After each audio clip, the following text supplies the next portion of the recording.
सर्व महिलांना जागतिक महिला दिनाच्या हार्दिक शुभेच्छा। महिला दिन म्हणजे महिलांच्या कर्तृत्वाला सलाम। सर्व मंगल्ये शिवे सर्वार्थ साधिके शरण्य त्र्यंबके गौरी नारायणी नमस्तुते। स्त्री म्हणजे जन्मदाती, स्त्री म्हणजे संस्कृती, स्त्री म्हणजे महान कार्य, स्त्री म्हणजे नाविन्याचा वसा। पूर्वीपासून आपल्या समाजात देवींना उच्च स्थान आहे। देवींना मानणारा माझा समाज भाषणाच्या व कुठल्याही कार्यक्रमाच्या अगोदर देवीच्या नावाने सुरुवात करणारा माझा देश, देवीच्या पुढे लोटांगण काढणारे, गोष्टी सांगणारे जग आज मात्र मुलींना जिवंतच ठेवत नाही। हे जग केवळ शारीरिक क्षमतेवर ताकद ठरवते। खरं पाहिलं तर स्त्रीमध्ये पुरुषापेक्षा अधिक शारीरिक व भावनिक क्षमता ह्या अधिक असतात म्हणून म्हणावेसे वाटते। मुलगी होणार असेल तर पोटावर येतात पाय, मुलगी होणार असेल तर पोटावर येतात पाय, पण दिवा 6 वर्षाला ती जगली काय आणि मेली काय, पण दिवा 6 वर्षाला तर ती जगली काय आणि मेली काय। अहो एवढी ज्वलंत परिस्थिती आपल्या महाराष्ट्रात आहे। 6 ते 14 वयोगटाचा विचार करता प्रत्येक 1000 मुलामागे फक्त 83 मुली आज समाजात आहेत। म्हणून म्हणते सावित्रीचा वारसा मी कोणत्या तोंडानं सांगणार, सावित्रीचा वारसा मी कोणत्या तोंडानं सांगणार। स्त्रीभ्रूणहत्येचा शाप महाराष्ट्राने कुठवर मिळवायचा, स्त्रीभ्रूणहत्येचा शाप महाराष्ट्राने कुठवर मिळवायचा। जगात अनेक धर्म आहेत, प्रत्येक धर्माचं तत्वज्ञान वेगळं आहे। जगात अनेक धर्म आहेत, प्रत्येक धर्माचं तत्वज्ञान वेगळं आहे। अहो सीतामातेसही अग्निपरीक्षा द्यावी लागली। द्रौपदीला दुःखात शासनाने सभेत अपमानित केले। या दिवसाची खरी सुरुवात कधी झाली हे तुम्हाला माहिती आहे का? तर मित्रांनो, या दिवसाची खरी सुरुवात स्त्रियांच्या सामूहिक प्रयत्नांमुळे अमेरिकेत 1908 साली झाली। 8 मार्च 1908 मध्ये न्यूयॉर्कमध्ये कपड्याच्या कारखान्यात काम करत असलेल्या काम जास्त पण मजुरी कमी या कारणामुळे लढा पुकारला। स्त्रियांनी संघटित होऊन आपला हक्क मागण्यासाठी केलेला संघर्ष हा जगातील सर्वात पहिला महिला कार्यकर्ती आहे। क्लास झेटकी यांनी सुचवल्याप्रमाणे 8 मार्च या दिवसाला जागतिक महिला दिन म्हणून मान्यता मिळाली। दुनिया की पहचान औरत, दुनिया की पहचान औरत, हर घर की शान औरत, माँ बेटी बहन भाभी बन कर घर की जाने औरत, घर की जाने औरत। छत्रपती शिवाजी महाराजांना जन्म देणाऱ्या, स्वतंत्र निर्माण करणाऱ्या राजमाता राष्ट्रमाता माँसाहेब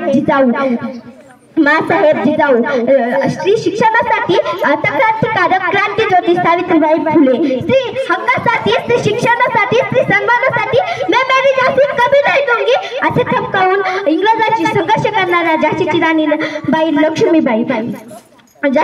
लक्ष्मीबाई, अंतराळात झेप घेणाऱ्या पहिली महिला कल्पना चावला, गान कोकिलकर लता मंगेशकर, आपल्या भारताच्या पहिल्या महिला प्रतिभाताई पाटील, राष्ट्रपती प्रतिभाताई पाटील। या अशा कर्तृत्ववान महिलांना मी लाख शुभेच्छा, माझ्याकडून लाख शुभेच्छा। म्हणतात ना, सावित्रीने दिले शिक्षणाचे मान म्हणूनच मुलगी आहे समाजाची शान। सावित्रीने दिले शिक्षणाचे मान म्हणूनच मुलगी आहे समाजाची शान। तिला देऊ नका कोणी गैरस्थान, तीच तर आहे समाजाची आन बान आणि शान। अहो झोपेचं सोंग घेतलेल्यांना उठवावं कसं, भेटण्याचं ढोंग घेतलेल्यांना सुरवावं कसं, आपल्या समाजातल्या स्त्रीला शिक्षणाच्या प्रवाहात आणावं कसं, आणि शिक्षण हेच आपलं जीवन आहे हे आपल्या समाजातल्या लोकांना समजून सांगावं कसं आणि पटवून द्यावं कसं। खरंच आपला देश खूप प्रगती करत आहे, प्रगतीच्या वाटचालीत आहे, पण तिला जेवढे महत्त्वाचे स्थान मिळालं पाहिजे तेवढे मिळतच नाही। ज्या घरात स्त्री नाही ते घर असल्यासारखं वाटतच नाही, ज्या घरात स्त्री नाही ते घर असल्यासारखं वाटतच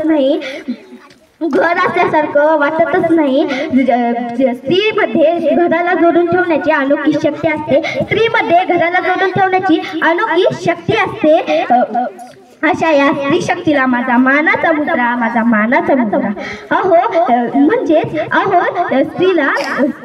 म्हणून स्त्रीला मारून टाकलं जायचं म्हणजे ती एका लहान मुलीला तिच्या आईच्या गर्भातून मारून टाकले जायचं. म्हणून ते लहान जीव, ते लहान उमलती कळी आपल्या आईला म्हणते, हे आई, तू जसे पाहिले जग तसे मला देखील पाहू दे. नको मारू आई मला, जन्म हा घेऊ दे. सांग आई बाबांना, जन्म मला घेऊ द्या. नको मारू आई मला, जन्म हा घेऊ दे. जन्म हा घेऊ दे. परमेश्वर प्रत्येकाच्या घरी येऊ शकत नाही, त्याच्या जागी तू आहेस. कसे तुला कळत नाही? सांग आई बाबांना, जन्म मला घेऊ द्या. नको मारू आई मला, जन्म हा घेऊ दे. जन्म हा घेऊ दे. उंडा लागतो म्हणून त्रास माझा वाटतो का? तुझ्या मायेचा जरा आस वाटतो का? दादाच्या राखीसाठी निदान मला येऊ दे. नको मारू आई मला, जन्म हा घेऊ दे. जन्म हा घेऊ दे. सांग आई बाबांना, जन्म मला घेऊ द्या. नको मारू आई मला, जन्म हा घेऊ दे. जन्म हा घेऊ दे. खरंच आपल्या समाजातल्या स्त्रीला वाचवलं पाहिजे, शिकवलं पाहिजे, तिला घडवलं पाहिजे. नारी तू घ्या अशी उंच भरारी, फिरून पाहू नको कधीही महागारी. शेवटी जाता जाता एवढेच म्हणते, ज्याला स्त्री आई म्हणून कळली तो जिजाऊचा शिवा झाला. ज्याला स्त्री बहीण म्हणून कळली तो मुक्ताईचा नामदेव झाला. ज्याला स्त्री मैत्रीण म्हणून कळली तो राधेचा श्याम झाला. आणि ज्याला स्त्री पत्नी म्हणून कळली तो सीतेचा राम झाला. तो सीतेचा राम झाला. मुलीच्या आईच्या निस्वार्थ त्यागाला सलाम, मुलीच्या निखळ प्रेम मायेला सलाम, बहिणीच्या प्रेमाला सलाम, प्रेमाला सलाम. एवढं बोलून मी माझे 2 शब्द संपवते. जय हिंद, जय भारत.